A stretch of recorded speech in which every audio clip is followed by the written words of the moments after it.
My name is Ava Albright, and at 58 years old, I imagined that my son James's wedding would be one of the happiest and most perfect days of my life.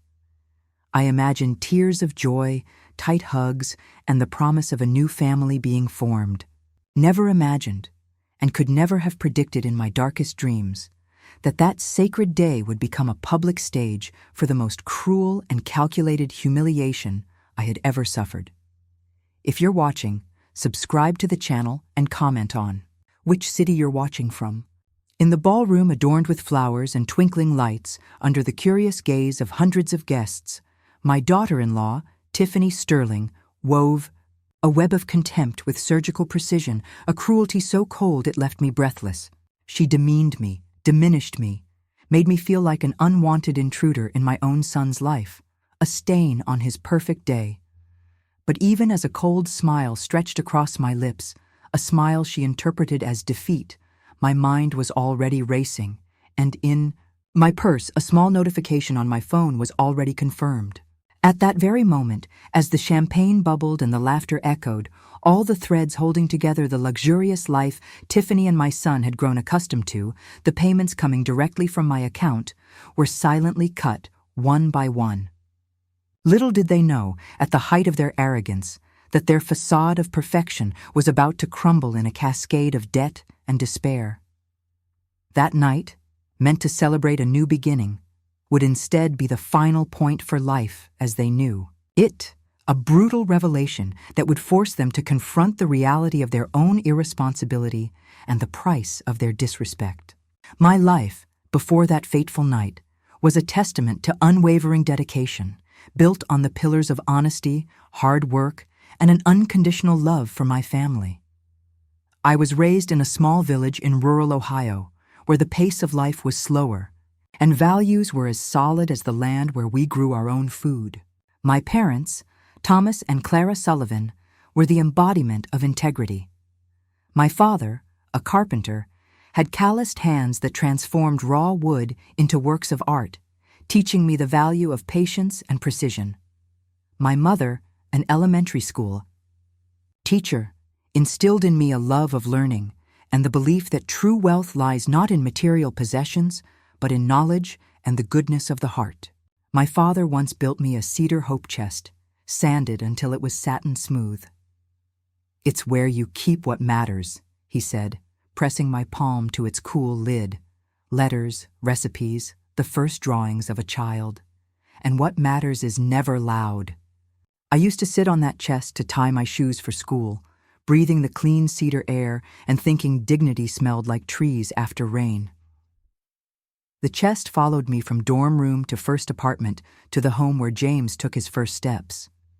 It held the soft, stubborn thread of who I am. In our modest home, where the smell of fresh bread mingled with that of old books, I learned that every dollar was hard-earned, every act of kindness was precious, and that dignity was a legacy far more valuable than any fortune. Life was simple, yet rich in meaningful moments. Family dinners filled with laughter, sunny afternoons in my mother's garden, and long evenings reading under the soft light of a lamp. I dreamed of building a similar life, one where stability and love were the foundations, where my own hands could shape my destiny. And so I did. From an early age, I worked tirelessly, first in a small city library, then as an accountant for small local businesses, always with a keen eye for detail and a dedication that earned me the trust of everyone I crossed paths with. My ambition was quiet, not clamoring for public recognition, but seeking security and the ability to care for those I loved, to ensure they never lacked for anything. Before university, I earned a partial scholarship and filled the gaps with double shifts, mornings shelving library returns, evenings balancing books for a mechanic who paid me in checks and warm gratitude. I learned the arithmetic of survival, rent in one column, hope in another, and a margin for life's mishaps. When the scholarship's fine print threatened to vanish for a missed deadline, I spent a weekend drafting an appeal letter so careful and precise that the dean himself wrote me back. "You pay attention," he said. I did. The smallness of details is where the big things either live or die. 2 weeks before the ceremony, Tiffany's mother invited me for tea at a hotel lounge gilded like a music box. She praised the venue, and the menu then, with lacquered fingers tapping her cup, said, "I do hope you won't feel overextended, dear. These events can be financially athletic." Her smile never reached her eyes. I sipped once and set my cup down. "I manage," I said. On the walk back to my car, I paused under a plane tree and opened my banking app. Not to cancel anything yet, but to map the exits. Safety, my father taught me, isn't only a door you walk through. Sometimes it's the key you keep in your pocket. It was at university, on a bustling East Coast campus, that I met Michael Albright. He was everything I wasn't. Extroverted, with a ready smile and a boundless ambition that seemed to consume the air around him. Michael came from a wealthy family, but he preferred to forge his own path, which attracted me deeply. Our love was a whirlwind of passion and shared dreams, a promise of a future where our differences would complement each other. We married, in an intimate ceremony, vowing to build a life together of mutual respect and unconditional support. Not long after, James, our son, came into the world, and he became the center of my universe. My life became a melody of mothering, sleepless nights with colic, first words, homework, and the indescribable joy of watching him grow. I sacrificed many of my own professional and personal aspirations to ensure James had everything he needed and more.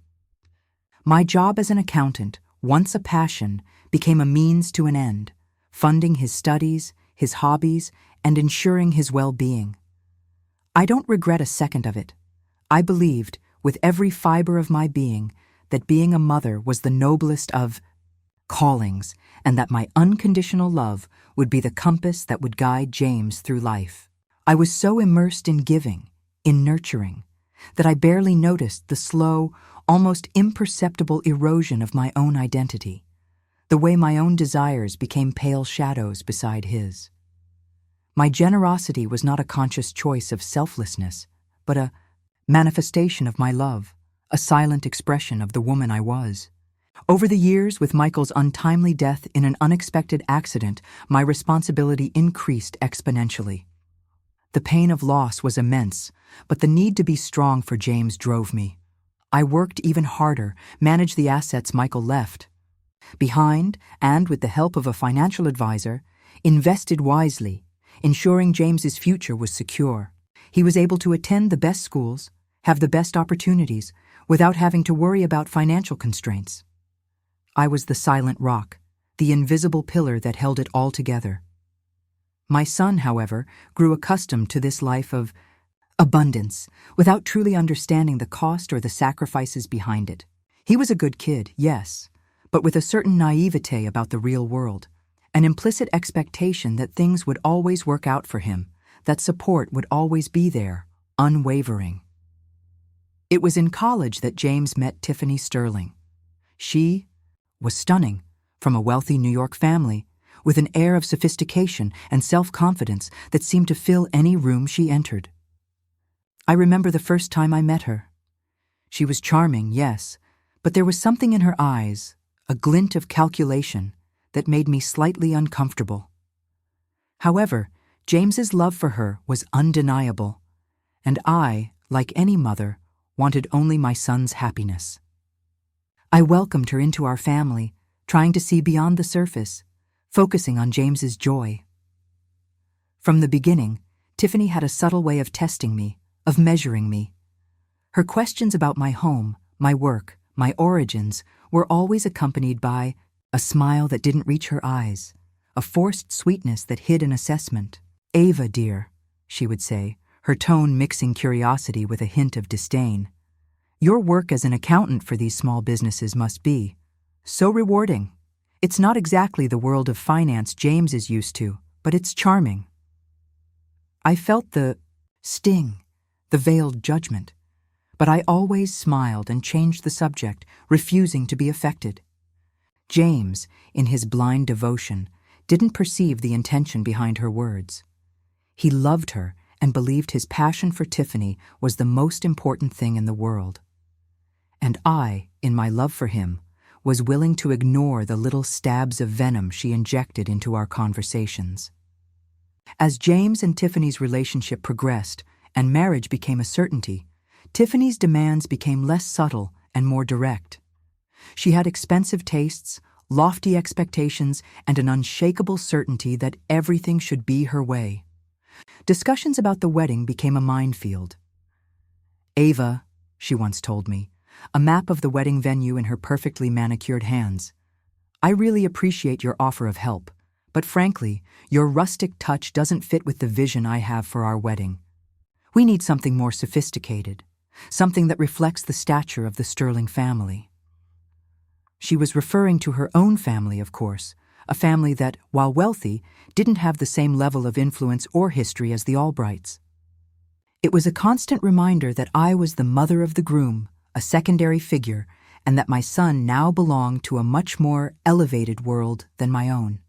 I paid for much of the wedding. My love for James was so great that I didn't want him to miss out on the chance to have the bride of his dreams, even if that bride came at an exorbitant cost. From the designer wedding dress that cost more than my first car to the most exclusive ballroom in town, the gourmet buffet, and the imported floral arrangements, every detail was chosen by Tiffany, and I silently footed the bill. James, for his part, was so wrapped up in his own fairy tale, so enchanted by Tiffany, that he didn't notice the financial burden I carried or the small humiliations I silently endured. He saw my generosity as a natural extension of my love, without questioning the true cost, and I, in my maternal blindness, allowed it, hoping that, seeing my dedication, Tiffany would eventually embrace me wholeheartedly, that she would see the genuine kindness behind my rustic touch. But beyond the wedding expenses, I had been quietly providing James and Tiffany with a series of other financial helps over the past few years. When James graduated, I bought their apartment in a trendy Boston neighborhood, paying the down payment and covering all maintenance and condo fees. "So you can start life worry-free, darlings," I said with a smile, wanting to ease the burden of early adulthood. I also paid for their luxury car rentals, James's golf club memberships, Tiffany's tennis lessons, and even covered their extravagant restaurant expenses and vacations to exotic destinations, justifying to myself that they were just enjoying their youth. My payments were made through automatic monthly transfers to their accounts, plus an additional credit card I had provided for James, with a generous limit so he could cover any emergencies or expenses that arose. It was a system that worked without the need for my constant intervention, a kind of invisible wealth flow that allowed them to live a lifestyle their own salaries, though decent, could never support. James worked as a junior consultant at a marketing firm, and Tiffany had a part-time job as a digital influencer selling luxury beauty products. But neither of their incomes justified the opulence in which they lived. They had no substantial savings, relying almost entirely on my continued support. My generosity had become the very foundation of their existence, the silent foundation of their manufactured happiness. The wedding day, May 22nd, dawned radiantly, with a bright sun that seemed mockingly indifferent to the storm brewing in my heart. I dressed in an elegant navy blue gown, a classic design I had saved for special occasions, and my pearls, a wedding gift from my late husband. I wanted to be impeccable, yet understated, honoring my son's day without overshadowing the bride. Arriving at the ceremony venue, the grand ballroom of the Astoria Hotel in Boston, I was immediately enveloped by the atmosphere of opulence that Tiffany had meticulously orchestrated. Exotic flowers adorned every corner, twinkling lights cast star patterns on the ceiling, and a string orchestra played a soft melody as hundreds of guests, all dressed in evening wear, filled the hall. It was a spectacle of opulence, a feast for the eyes and ears. During the ceremony, I tried to focus on James's happiness, on his radiant smile as he looked at Tiffany. A part of me still hoped that, on this momentous day, kindness would prevail. But throughout the cocktail hour and dinner, Tiffany's coldness became palpable. She actively avoided me, preferring the company of her own parents and friends, with whom she shared loud, effusive laughter. When James approached, she clung to his arm, a subtle possessiveness that pushed me away. The few times our eyes met, hers was one of condescending triumph, as if to say, "He's mine now, and you're just his mother." I felt the discomfort of the other guests, the whispers, the pitying glances directed at me, but I endured them, trying to maintain my composure. This was my son's day. The climax of the humiliation came during the speeches.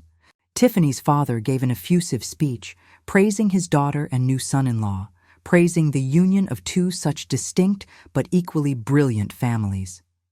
It was a speech full of empty clichés, but it implicitly reinforced the Sterling family's social superiority. Then, one of James's godparents, a longtime friend, gave a heartfelt and amusing speech, recalling moments from James's childhood and thanking me for my unwavering devotion and generosity in raising him. It was a brief moment of validation, a small spark of warmth amidst the coldness. I smiled, feeling a twinge of pride and gratitude. But Tiffany's turn came. She stood, stunning in her wedding gown, a glass of champagne in her hand, and walked to the podium with a queenly air. She smiled at the audience, a wide, theatrical smile, and began to speak. "I want to thank everyone for coming to celebrate this magical day," she began, her voice soft but resonant, filling the room. She thanked her parents, her friends, and James with words of love and devotion, and then she turned to me. My heart leaped. "And of course," she said, with a barely concealed sneer, "I want to thank James's mother, Ava, for all her contributions. It's true that she comes from a very different world than ours, a more rustic world, shall we say." The laughter, subtle and restrained, began to echo through the room. "But despite her limitations," she continued, "she always went above and beyond to support James. She did what she could." She paused, sweeping the room with a triumphant gaze, letting the venomous words hang in the air. "Of course," she added, her tone sounding serious but with pure disdain, "James and I are now building our own lives, a future that reflects our true values and aspirations. A future without the old influences, without the old constraints. A future that is truly ours." She looked directly at me, and in her eyes was a blaze of victory, an unshakable certainty that she had placed me in my rightful place, in an insignificant corner of their new lives. The laughter grew louder, the whispers spread like a virus, and the pitying glances returned to me. My face, which seconds before had smiled at the mention of James, was now pale. I felt the blood run cold in my veins, and a wave of dizziness hit me. This wasn't just a humiliation. It was a declaration of war, a public dismissal of my importance, my dedication, my very existence. It was a slight so public and so cruel that the physical pain I felt in my chest was almost unbearable. James, sitting next to Tiffany, seemed oblivious, absorbed in the adoration of his new wife, oblivious to the venom she had just spewed at me, his own mother. He was smiling at her, a smile of blind devotion that, in that moment, shattered my heart into a million pieces. But as laughter and polite applause filled the room, as Tiffany, in her bridal splendor, basked in her victory, something extraordinary happened inside me. The overwhelming, paralyzing pain began to transform. Deep sadness gave way to a piercing coldness, an absolute clarity that resembled a laser beam. I felt my lips stretch into a smile, not of joy nor of defeat, but a chilling smile of knowledge. A smile that promised she had made a fatal mistake. A waiter, a young man with nervous eyes and immaculate cuffs, noticed my untouched water. "Ma'am?" he whispered, setting a fresh glass down and angling his tray to shield me from staring guests. The kindness nearly undid me. I touched the strand of pearls at my throat. Michael's wedding gift. Cool moonlight against the heat. In my skin. Pearls are made from irritation, my mother used to say. From grit the world forces into you. They are pain, alchemized into softness. I straightened my shoulders, and when I lifted my phone, my hands were steady as a surgeon's. She had mistaken my kindness for weakness, my discretion for insignificance. And she was about to discover how gravely mistaken she was. At that very moment, as she sipped her champagne and accepted congratulations, I reached for my purse, my fingers finding the cell phone I'd discreetly kept ready. My vision was blurred by unshed tears, but my fingers moved with almost supernatural precision. I opened my banking app and without hesitation, without a single tremor, began canceling. The monthly automatic transfers to James and Tiffany's joint account, the lease payments on James's luxury car, the payments on the additional credit card, the monthly condo fee for the Boston apartment. Each click of the cancel button was a silent hammer, knocking a brick out of the foundation of her luxurious life. I wasn't acting out of impulsive anger, but out of cold, unshakable resolve. The smile on my face, which Tiffany still saw as a sign of my defeat, was actually the face of my own liberation, the silent announcement of a storm about to hit their lives with devastating and unexpected force. In that moment, at the height of her arrogance, as she celebrated her victory, I had silently severed all the threads connecting her to reality, to the money that sustained her illusion. She had spoken of building her own life without the old influences. I, in my silence, had merely helped her do just that. The party continued, the lights twinkled, the music played. But for James and Tiffany, the stage of their farce was about to collapse, and I, the woman they had humiliated, would be the silent architect of its downfall. The first few weeks after the wedding were filled with a strange but welcome sense of peace. A calm I hadn't experienced in years. A stillness that filled the spaces previously occupied by constant worry and unspoken expectations. I had distanced myself, yes, but not with bitterness or resentment, but with an almost crystal clear clarity. The humiliation in the marriage had been a catalyst, a sharp knife that cut the invisible ties that bound me to a dynamic of unilateral sacrifice. The Ava Albright who returned home after the wedding was not the same woman who had left. I was lighter, more focused, and for the first time in a long time, my energy was focused on myself. My first conscious action was to reorganize my own finances, not to save, but to invest in my own well-being. I contacted my financial advisor, Charlotte Davies, the same one who had helped me manage Michael's estate years ago. She was a perceptive woman with an eye that saw beyond the numbers and who had always expressed discreet concern about my excessive generosity. I explained to her, with a calmness that surprised her, that the contributions to James and Tiffany had ceased. Her eyes widened slightly, but she merely nodded, understanding the depth of my decision. Together, we devised a new plan. My investments would be redirected toward my retirement, the upkeep of my home, and some personal projects I had put off for decades. French cooking classes, a landscape gardening course, and yes, that trip to Italy I had dreamed of since my youth.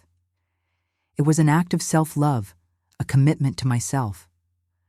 I also wrote a list called Boundaries I Will Keep. It fit on a single page, no rescuing, no debt that wears my name but funds someone else's image, no apologies for being prudent. Then I wrote a letter to James I never sent, folded and placed inside my cedar chest. Son, there are bridges a mother builds that a man must learn to cross without her hand. I will always love you. But love that never says enough is not love. It is anesthesia. Wake up. You are stronger than the life we made too easy. Meanwhile, James and Tiffany's life continued in their bubble of manufactured opulence, oblivious to the receding tide, exposing the sand beneath their feet. The first weeks of their honeymoon were filled with glamorous photos posted by Tiffany on Instagram, showing them on idyllic beaches and at fancy dinners, paid for with what they believed to be their own wealth. They were so absorbed in their new married life, so blinded by the euphoria of the moment, that the absence of automatic payments seemed to have gone unnoticed, or perhaps attributed to a temporary banking glitch which would be quickly corrected by the ever-reliable mom. Their arrogance, nurtured by years of ease, was their own undoing. They assumed my support was a right, an inexhaustible source that would always be at their disposal. It was about a month after the wedding that the first cracks began to appear in her impeccable facade. I received a text message from James, a rare occurrence, as he usually only contacted me to ask for something or to update me on his achievements. "Mom," he wrote, his tone casual and unable to hide a hint of irritation. "The car payment seems to be late. The bank called me.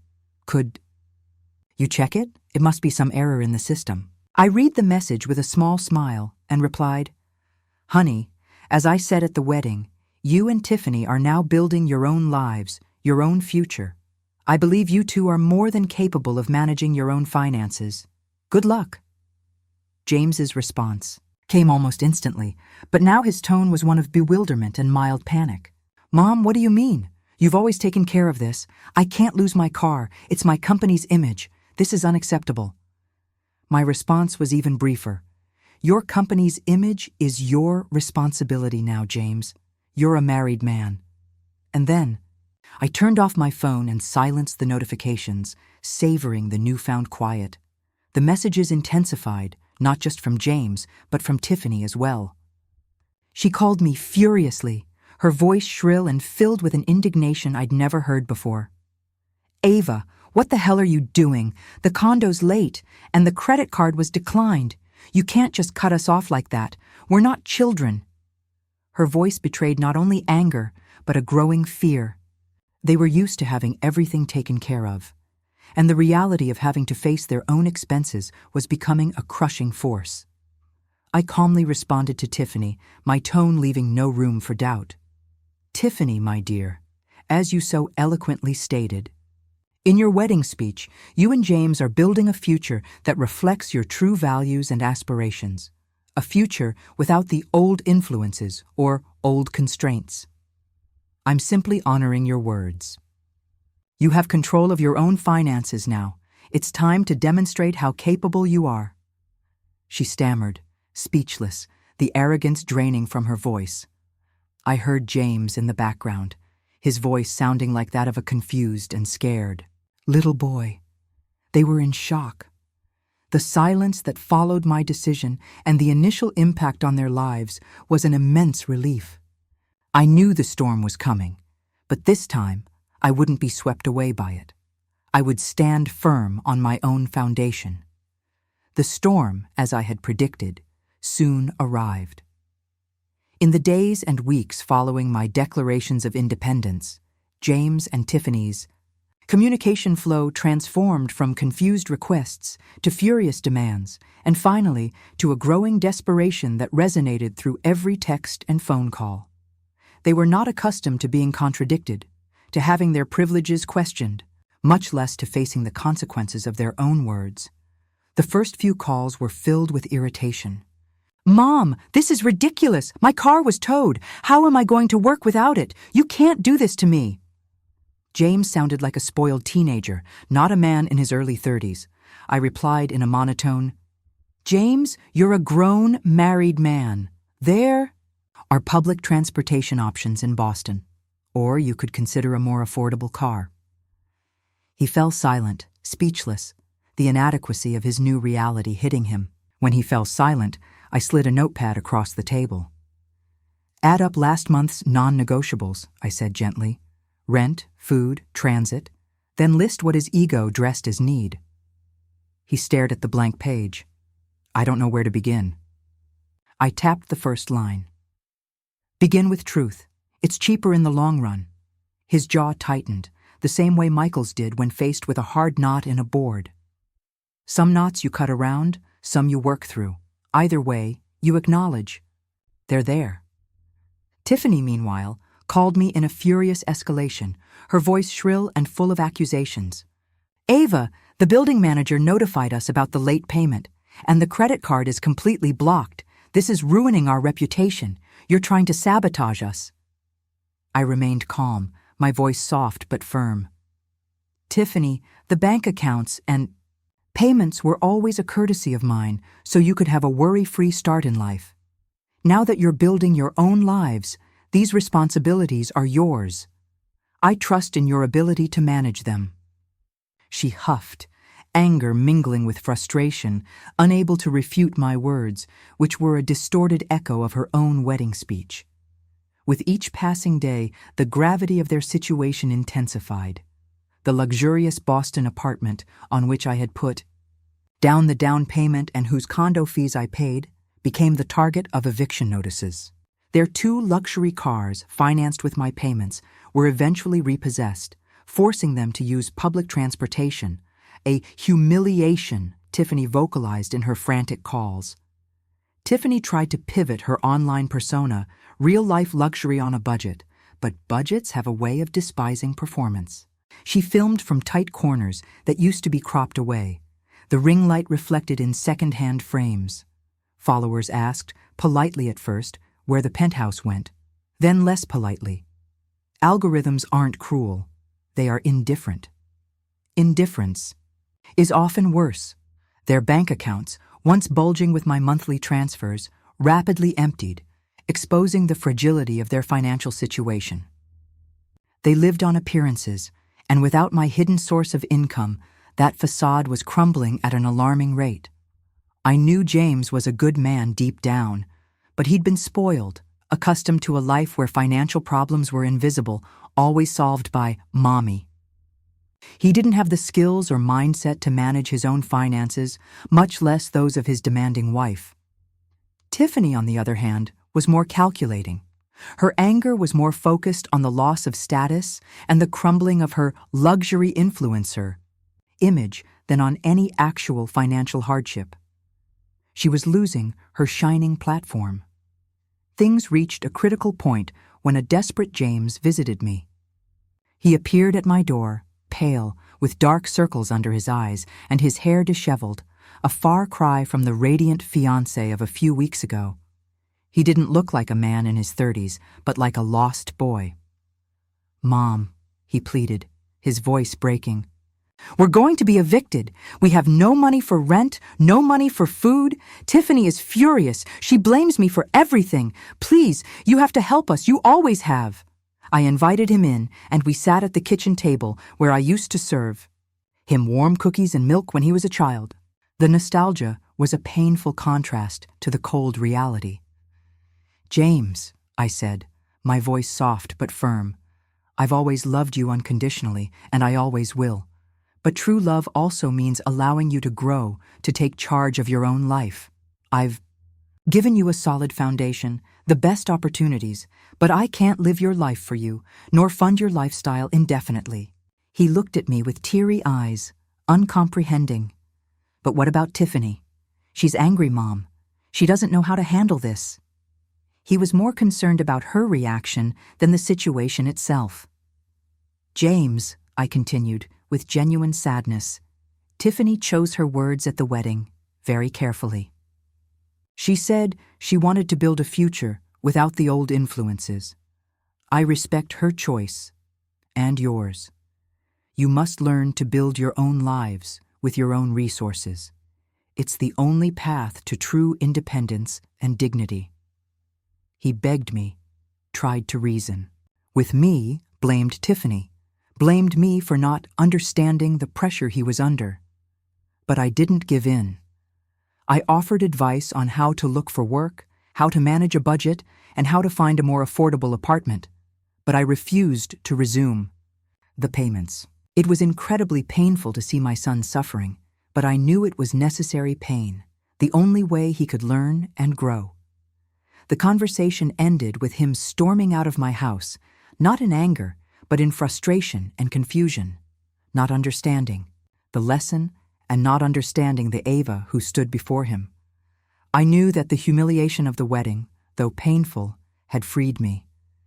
And now, it was their turn to feel the weight of their choices, to build, or attempt to build, their own lives without the invisible safety net I had provided for so long. Their life, which had seemed like a fairy tale, was now being confronted with harsh, undeniable reality. The outcome, as expected, was not kind. The luxury bubble James and Tiffany lived in burst with a deafening crash. The eviction from their Boston apartment was the first public and humiliating blow. Tiffany, who had previously boasted about her lifestyle on social media, suddenly went silent. The photos of elegant dinners and exotic trips disappeared, replaced by an embarrassing emptiness. The reality of having to work to support themselves, of having to manage a tight budget, was a brutal shock to both of them. James, without the luxury car and the image of success that accompanied it, struggled in his work as a consultant. The company image, so important to him, had been tarnished, and without my network to help him, he had to push himself in ways he had never done before. Tiffany, meanwhile, saw her career as a digital influencer crumble. Her followers, accustomed to the glitter of her seemingly perfect life, were uninterested in a reality of financial struggles. The image of wealth and sophistication she had constructed was a sham, and without my help to maintain it, it crumbled. They were forced to move to a much smaller apartment in a more modest neighborhood, and both had to take on additional jobs to survive. Tiffany, who had never worked a normal job, found a job in a clothing store, a humiliation for the woman who considered herself a high society figure. James, in his frustration and anger, began to blame Tiffany for her life choices, and Tiffany, in turn, blamed him for not having resolved the situation with her mother. The marriage, which began with so much promise and pomp, crumbled under the weight of financial reality and the irresponsibility of both. I heard this news through mutual friends and occasionally from James when he called, no longer asking for money, but with a tone of voice that began to express a dawning self-awareness. He was learning life's lessons the hard way. He began to talk about hard work, the importance of saving, and how little he valued the material things he had previously considered essential. There was a maturity in his voice I had never heard before. One evening, he arrived on my porch with a bag of groceries, beans, broth, carrots, and asked if I'd show him the soup I made when money was thin and winters were long. We chopped, in companionable quiet. He washed every dish without being asked. On his way out, he paused, eyes at my pearls. "Dad had good taste," he said. "He did," I answered. "So do you, when you remember what matters." As for me, my life blossomed. My French cooking classes brought me unexpected joy, and my gardening skills transformed my backyard into an oasis of beauty. The trip to Italy was a dream come true, a journey of self-discovery that connected me with a part of myself I had forgotten. I met wonderful people, made new friends, and discovered a freedom and peace that were truly mine. I was not alone. I was, for the first time in a long time, genuinely connected with myself and the world in an authentic way. Years passed. James and Tiffany eventually divorced. James's life continued to be a journey of self-discovery, and he finally found a fulfilling job and a woman, Sarah, who loved him for who he was, not for his wealth or looks. They built a modest life, but one filled with love and mutual respect. James and I slowly rebuilt our relationship, no longer based on financial dependence, but on true love and mutual respect. He thanked me one day, with tears in his eyes, for having the courage to show him the truth, for forcing him to grow up. It was a healing moment, a balm for the wounds of the past. Tiffany, on the other hand, disappeared from public life. Without the shine of money, her presence faded. She never contacted me again. I held no grudge. Her punishment came from the reality she had avoided for so long. On Sundays now, my table is set with heavy plates and ordinary food that tastes like patience. Roast chicken, garden potatoes, bread that cracks when torn. Sometimes Sarah brings a pie. Sometimes James brings a story about a client he helped without cutting corners. We eat slowly. We speak plainly. After dinner, I open the cedar chest and slip in small things that matter. A recipe card smudged with broth, a photo of dirt under, my fingernails from planting tulips, a note from a neighbor I taught how to budget. The chest is almost full.